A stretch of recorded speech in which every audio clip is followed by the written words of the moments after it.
কেজির মতো দুধ দিয়ে গেছে, বুঝতে পারছো কতটা দুধ। আর এই যে জাল বসিয়েছি, ঘরের দুধ আর কি, অনেকদিন পর ঘরের মানে গরুর দুধ পেলাম আর কি।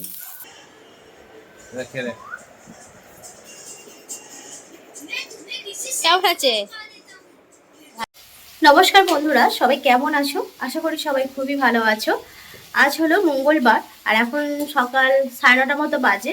আর এখন রান্নাঘরে একটু রান্না করা হচ্ছে আর কি। এই যে এখানে আলুর তরকারি হচ্ছে।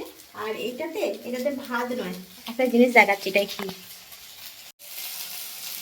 এই যে এইটাই হচ্ছে দুধ। দেখতে পাচ্ছি দুধ ফুটছে।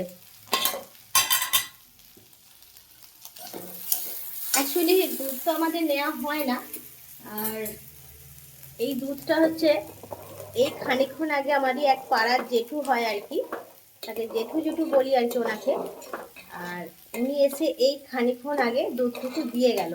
আমাদের দুধ নেওয়া অনেক দিন আগে বন্ধ হয়ে গেছে, কারণ ছেলে দুধ খাওয়াটা আর পছন্দ করে না বলে আর দুধ নেওয়াই হয় না আর কি। যাই হোক, কিন্তু জেঠুটা দিয়ে গেল কেন, একটাই কারণ হলো, জেঠুটার হচ্ছে 3-4 দিন হলো বাছুর হয়েছে আর কি। আমাকে বলেছিল যে আমাদের বাছুর হলে তোমার ছেলেকে দুধ খাওয়াবো বলে গেছিল, আমি জানি এমনি বলেছিল। কিন্তু আজকে দেখি হঠাৎ এসে মানে 1 কেজির মতো দুধ দিয়ে গেছে, বুঝতে পারছো কতটা দুধ। আর এই যে জাল বসিয়েছি, ঘরের দুধ আর কি, অনেকদিন পর ঘরের মানে গরুর দুধ পেলাম আর কি। অনেকদিন হয়ে গেল দুধ নেওয়া বন্ধই করে দিয়েছি, দুধ আর ঘরেই আমাদের আসে না। আজকে হঠাৎ দিয়ে গেল আর জাল বসিয়েছি। আর একবার যেটু দিয়ে গেছিলো নতুন বাছুর হতে দিয়ে গেছিলো।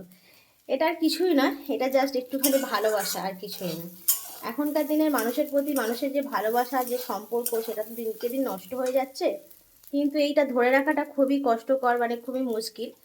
আমি রাস্তাঘাটে দেখা হলে যেটার সঙ্গে কথা বলি, কেমন আছেন জিজ্ঞাসা করি, এখন আর আসে না। যখন বাড়িতে আসতো এক সময়, তখন আমার শ্বশুর মশাই শাশুড়ি মা ছিলেন, তখন ওনাদের সঙ্গেই বেশি ভাব ছিল, ওনাদের সুপারিশেই আমার জানাশোনা। আর ওনাদের কাছেই আসতো, আমিও দেখা হতো, আমার কথা বলতাম। সেই থেকেই রাস্তায় দেখা হলে জেঠুর সঙ্গে কথা বলি। রাস্তায় যখনই দেখা হোক, জেঠু কেমন আছেন, কোথায় যাচ্ছেন, এরকমভাবে জিজ্ঞাসা করি। বেশ ভালো লাগে আর কি। আর জেঠুটার হয়তো আমাকে ভালো লাগে, যাই হোক, দেখা হলে কথা বলে। আজকে যে কি হঠাৎ সকালবেলা এসে বলে, বৌমায় নাও দুধটা রেখে দাও। আমি কেন, এত দুধ কেন? বলছে না, আমার নতুন বাছুর হয়েছে, তোমার ছেলের জন্য দিয়ে গেলাম। ভালো কথা। সেই জন্য দুধটা আর কি জাল বসিয়েছি। তাই দুধ অনেকটা, দেখে এতটা দুধ তো খাওয়া যাবে না, আবার গরমও পড়েছে। তাই ভাবছি একটুখানি পায়েস করে ফেলবো। এই যে পায়েসের চাল ঘরে ছিল, সেই পায়েসের চালটা রেখে দিয়েছি। এটাকে ধুয়ে একবারে পায়েস করে ফেলবো। তোমাদের দাদা বলেছে পায়েস করো, আমি ঠিক আছে, অনেকটা দুধ যেহেতু পায়েস করে ফেলবো। আর এখানে একটু আলুর তরকারি হচ্ছে মুড়ি খাওয়ার জন্য আর কি। এই অবস্থা। আর ছেলেটা গেছে স্কুলের, মর্নিং স্কুল হচ্ছে আজ থেকে, তার আবার এক্সাম শুরু হয়েছে। বলছিলাম না এক্সাম হবে, আজকে থেকে তার স্টার্ট। আজকেই হলো প্রথম দিনকে হলো ম্যাথ। জানি না কি হবে, প্রায় ছুটি হবার পথে আর কি, এবার ছুটি হয়ে যাবার, বাবা আনতে চলে গেছে। আজকে ম্যাথ পরীক্ষা, কীরকম কী দিবে জানি না, ও পরীক্ষা দেবে, আমার টেনশান হচ্ছে। আসুক, যাই হোক, পরীক্ষাটা শুরু হয়েছে, এখন চলবে সেই 30 তারিখ পর্যন্ত পরীক্ষা চলবে। তাই একটু তরকারি করে রাখছি, ওরা এসে খাবে। আর দুধটা জাল দিয়ে রাখছি, ভাবছি পায়েসটা একবারে বসিয়ে দেবো আর কি। এই অবস্থা।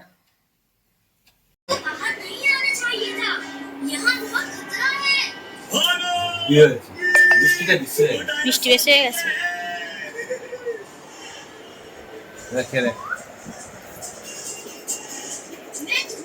কেমন আছে? ভালো আছে?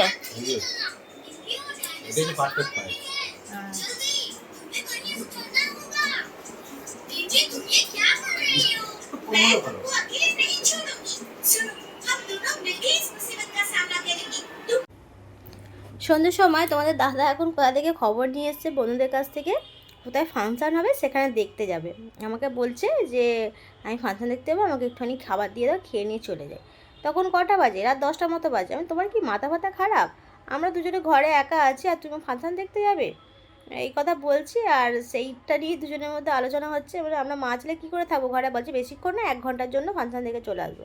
আমি তখন ওকে বারণ করছি যে না, যেও না, আমরা ঘরে একা আছি, তোমাকে যেতে হবে না। সেটা নিয়েই কথা চলছে, আর তার ফাঁকে আমার ছেলে এই দুষ্টুমি। এই অবস্থা। আর রাতে খাওয়া দাওয়া এখনও হয়নি, তবে খাওয়া দাওয়া করবো, খাওয়া দাওয়া সেরে নিয়ে আবার শোবো আর কি। পড়ানো হয়ে গেছে ছেলেকে। আর তোমার দাদা আমাকে মানাচ্ছে, যায় না, আমি বলছি না, তোমাকে যেতে হবে না। এইটা নিয়েই কথা চলছে আর কি। যাই হোক বন্ধুরা, চলো আজকের মতো তাহলে ভিডিওটা এখানেই শেষ করলাম। যদি আজকের ভিডিও তোমাদের কারো ভালো লাগে প্লিজ একটা লাইক করো, আর পারলে চ্যানেলটিকে সাবস্ক্রাইব করে দিও। আর সবাই খুব ভালো থেকো, সুস্থ থেকো, আর সবাইকে আজকের মতো গুড নাইট জানাচ্ছি। দাঁড়িয়ে থেকে থেকে পাটা ব্যথা হয়ে গেল, বুঝতে পারলে? তাই এসে ঘরের মধ্যে দুজনেই বসে পড়লাম। মানে দাঁড়িয়ে থেকে থেকে আলোচনা করে করে হলো না, এবার বসে বসে একটু আলোচনা হবে, যদি আমাকে মানানো যায়, যদি যাওয়া যায়। কিন্তু আমি বলেছি না, যতই যাই হোক আজকে তোমাকে ছাড়া হবে না, আজকে তুমি যেতে পারবে না। তাই একটু রাগ রাগ মতো।